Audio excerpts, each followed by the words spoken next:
कल दोस्तों आज की ब्रेकिंग न्यूज, बड़ी खबरें, मुख्य समाचार और ताजा तरीन हेडलाइंस के साथ मैं गोपाल मिश्रा हाजिर हूं लेकर आज का अखबार। सुन लिया, समझो, पढ़ लिया।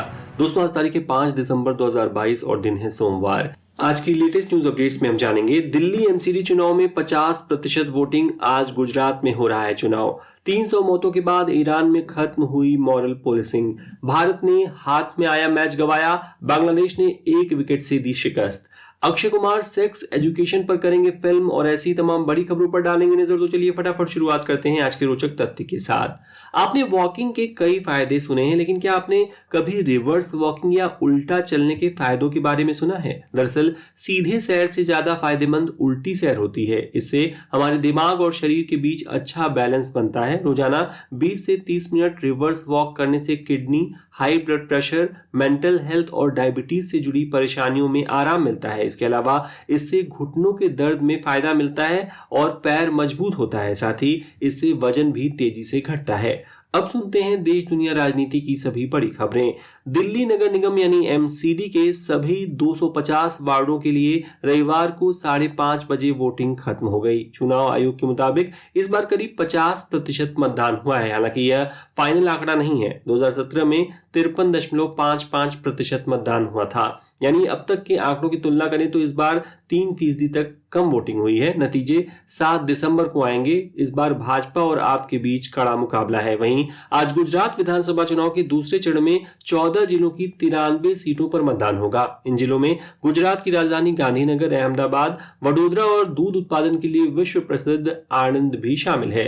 पीएम मोदी वोट डालने पहुंच चुके हैं। वे कल अहमदाबाद एयरपोर्ट से सीधे मां हीराबा से मिलने गांधीनगर पहुंचे, पैर छूकर आशीर्वाद लिया और साथ में चाय पी। दोस्तों आज के अखबार को अधिक से अधिक लोगों तक पहुंचाने में कृपया मेरी मदद करें और इस पॉडकास्ट को अपने व्हाट्सएप ग्रुप्स व अन्य सोशल मीडिया प्लेटफॉर्म्स पर जरूर शेयर करें। साथ ही यदि आपने अभी तक इस चैनल को सब्सक्राइब नहीं किया है तो फौरन सब्सक्राइब कर बेल आइकन पर टैप कर दें। तो चलिए बढ़ते हैं अगली खबर की तरफ। राहुल गांधी की भारत जोड़ो यात्रा कल रविवार शाम को झालावाड़ जिले से राजस्थान में प्रवेश कर गई। सीएम अशोक गहलोत, पूर्व डिप्टी सीएम सचिन पायलट सहित कई मंत्री और बड़े नेताओं ने एमपी बॉर्डर स्थित चंवली चौराहे पर राहुल गांधी की अगवानी की। यहां तक कि सचिन पायलट और अशोक गहलोत ने एक दूसरे का हाथ पकड़कर साथ में डांस भी किया। हरियाणा के गृह मंत्री अनिल विज ने कहा है कि हम यूनिफॉर्म सिविल कोड यूसीसी पर अध्ययन करा रहे हैं। अध्ययन करने के बाद सरकार इस पर फैसला लेगी। कुख्यात गैंगस्टर राजू ठेठ की सीकर में हुई हत्या में शामिल 4 शूटर सहित 5 आरोपियों को कल सुबह पुलिस ने गिरफ्तार कर लिया। अहमदाबाद के शाही इमाम शबीर अहमद सिद्दीकी ने रविवार को कहा कि चुनावों में महिलाओं को टिकट देने से इस्लाम कमजोर होता है। इमाम ने कहा कि चुनाव लड़ने के लिए अब आदमी नहीं बचे हैं क्या? उत्तराखंड स्थित वनंतरा रिजॉर्ट के receptionist Ankita Bhandari murder case के सभी आरोपियों का नार्को टेस्ट होगा। इसके लिए कोर्ट में अपील कर दी गई है। मंजूरी मिलते ही नार्को टेस्ट कराया जाएगा। तेलंगाना की हैदराबाद यूनिवर्सिटी में विदेशी छात्रा के साथ छेड़खानी करने वाले प्रोफेसर को 14 दिन की न्यायिक हिरासत में भेजा गया है। प्रोफेसर को शनिवार को गिरफ्तार किया गया था। दिल्ली की हवा फिर जहरीली होने लगी है। रविवार को शहर की वायु गुणवत्ता यानी AQI 400 के पार दर्ज की गई। इसके चलते शहर में कंस्ट्रक्शन एक्टिविटीज पर बैन लगा दिया गया है। आंध्र प्रदेश के पश्चिम गोदावरी के खेत में शनिवार को बोरवेल की खुदाई में 18 सोने के सिक्के मिले। मीडिया रिपोर्ट के मुताबिक घटना एडुवाडाला पालेम गांव की है। खेत मनुकोंडा सत्यनारायण नाम के व्यक्ति का है। कांग्रेस अध्यक्ष मल्लिकार्जुन खड़गे राज्यसभा में विपक्ष के नेता बने रहेंगे। यानी यह कांग्रेस की एक व्यक्ति एक पद पॉलिसी के उलट होगा, जिसका राहुल गांधी पुरजोर समर्थन करते रहे हैं। दूसरी तरफ भारत जोड़ो यात्रा के चलते राहुल गांधी के शीतकालीन सत्र में शामिल नहीं होने की भी खबर है। ईरान में सरकार ने मॉरलिटी पुलिसिंग खत्म करने का फैसला किया है। देश में 16 सितंबर को 22 साल के स्टूडेंट महसा अमीनी की पुलिस कस्टडी में मौत के बाद हिजाब विरोधी प्रदर्शन शुरू हुए थे, जिसमें अब तक 300 लोग मारे जा चुके हैं। चलिए देर से ही सही, सरकार की आंख तो खुली। कनाडा की सरकार ने तय किया है कि वहां काम करने वाले दूसरे देश के लोगों के परिवार वालों को भी वर्क परमिट दिया जाएगा, जिससे कनाडा में काम कर रहे लोग अपने परिजनों को भी वहां नौकरी दिला पाएंगे।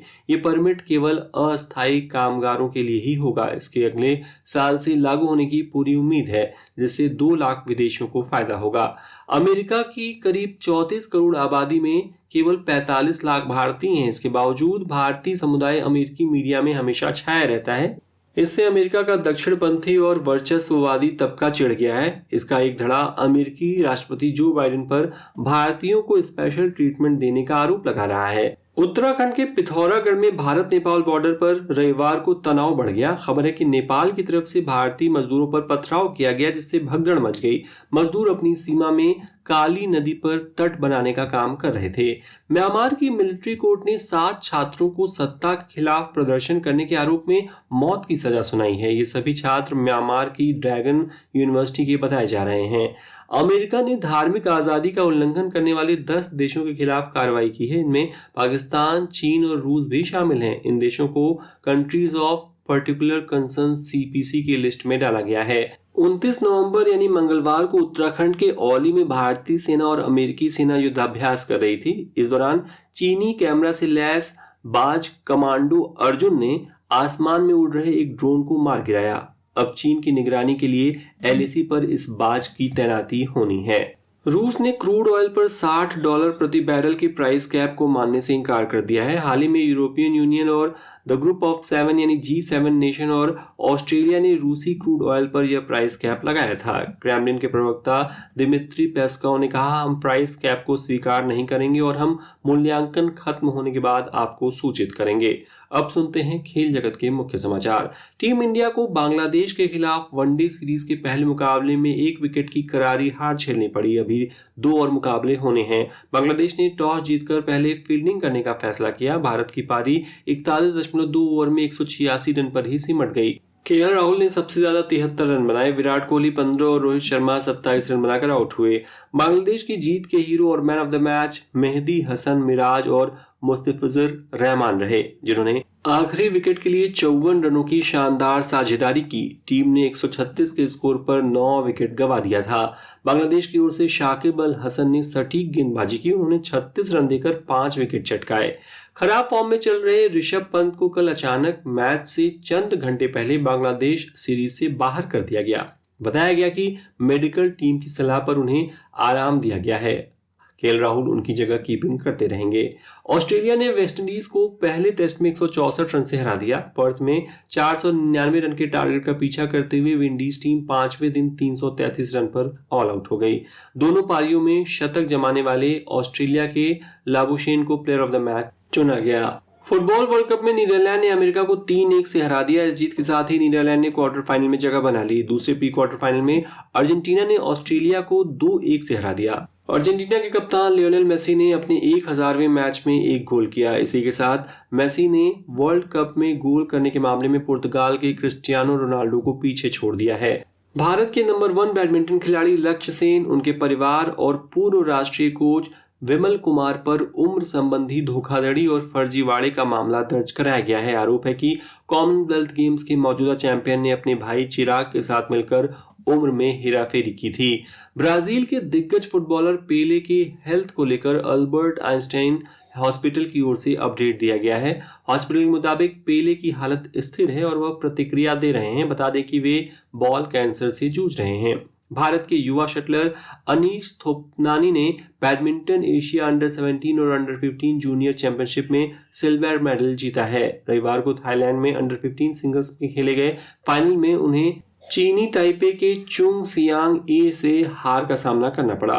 दोस्तों, आगे बढ़ने से पहले आपसे एक छोटी सी रिक्वेस्ट करना चाहूंगा कि यदि आज का अखबार आपको पसंद आ रहा हो तो इस वीडियो को अपनी एक प्यारी सी लाइक देकर सपोर्ट करना ना भूलें और इसे उन मित्रों के साथ जरूर शेयर करें जो बिना समय गंवाए दिन भर की बड़ी खबरों को सुनना चाहते हो। तो चलिए अब सुनते हैं मनोरंजन जगत की कुछ बड़ी खबरें।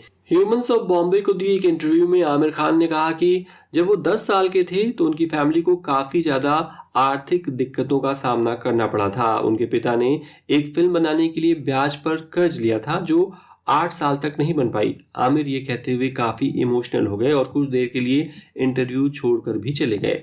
मलाइका अरोड़ा के नए शो का नाम मूविंग विद मलाइका है और ये शो डिज्नी हॉटस्टार पर आज 5 दिसंबर से शुरू हो रहा है। जावेद अख्तर की जिंदगी पर लिखी किताब जादूनामा लॉन्च हो गई है। इस किताब में सूरमा भोपाली से लेकर एंग्री यंग मैन गढ़ने तक के किस्से पढ़ने को मिलेंगे।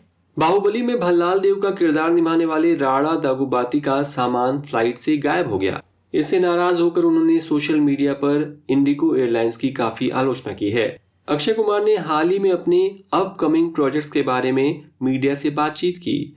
एक प्रोजेक्ट साइंस फिक्शन पर बेस्ड वेब सीरीज होगी, जबकि दूसरी सेक्स एजुकेशन जैसे टॉपिक पर आधारित एक फिल्म होगी। और अब आज की रोचक खबर, जुड़वा बहनों का माता पिता से लेकर स्कूल और ड्रेस सब कुछ कॉमन होता है, पर क्या उनका पति भी कॉमन हो सकता है? जी हाँ, महाराष्ट्र के सोलापुर में जुड़वा बहनों ने एक ही लड़के से शादी कर ली। दोनों बहनें आईटी इंजीनियर हैं। हालांकि शादी के बाद दूल्हे अतुल के खिलाफ केस दर्ज कर दिया गया है। मां के इलाज के दौरान मदद करने के कारण दोनों बहनें अतुल को चाहने लगी थीं। तो दोस्तों, ये हो गई आज के प्रमुख समाचार पत्रों में छपी ताजा तरीन खबरें। अब समय है कल पूछे गए प्रश्न का उत्तर देने का। कल मैंने पूछा था, फीमेल एम्प्लॉयज की संख्या के मामले में इनमें से कौन सी कंपनी नंबर 1 है? इन्फोसिस, रिलायंस या टीसीएस? सही जवाब है टीसीएस। जिन्होंने भी सही उत्तर दिया उन्हें बधाई। और अब आज का सवाल है कि जादूनामा किस मशहूर हस्ती के जीवन पर बेस्ड किताब है? ए गुलजार, बी जावेद अख्तर या सी शबाना आजमी? कृपया कमेंट के माध्यम से अपना उत्तर जरूर दें। आज का अखबार अंत तक सुनने के लिए आपका बहुत बहुत धन्यवाद। And once again I request you to please subscribe our channel and share this podcast with your friends. तो कल फिर होगी मुलाकात, क्योंकि हर दिन हर बार लेकर आता हूं मैं आज का अखबार। तब तक के लिए नमस्कार।